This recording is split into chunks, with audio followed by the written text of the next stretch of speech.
Hi Jessica, it's Allison. I just wanted to talk about our trip to the National Archives last Wednesday. The first thing that I saw was the Magna Carta.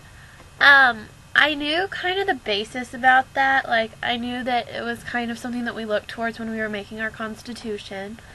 And, it was actually the first time that I'd ever seen that. It was pretty well preserved. I mean, I didn't really read a lot of it. Like, I couldn't make out some of the words, but it was really neat, and it's kind of surprised me how that document has been around so long. The next thing that I saw was the Constitution. That was really neat to see because it is obviously the framework for our nation. I know a lot more about the Constitution now than I did the first time that I saw it, and that makes it a lot better of an experience if you know more about what you're seeing.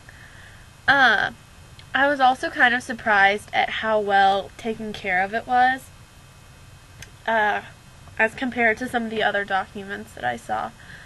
It is amazing to me how someone had to sit down and write out that entire document, and how there were multiple copies. I can't even imagine to think about how long that took, or just like how much work went into just physically writing it, let alone, drafting it and everything.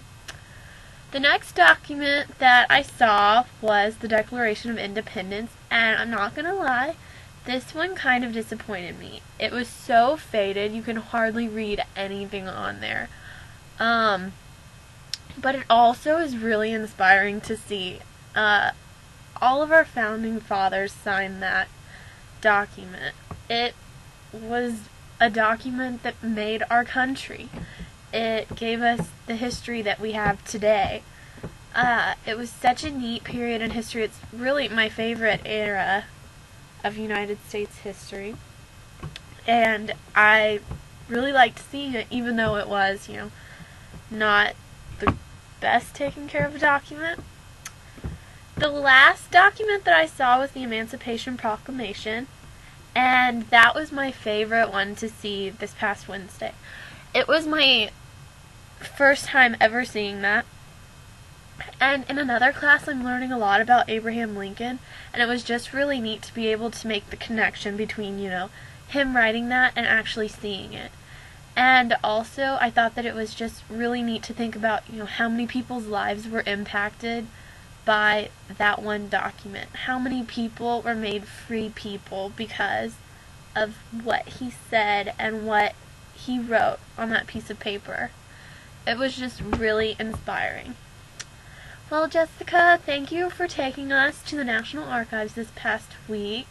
I'm sure that what you have in store for us this week will be just as good. Thanks!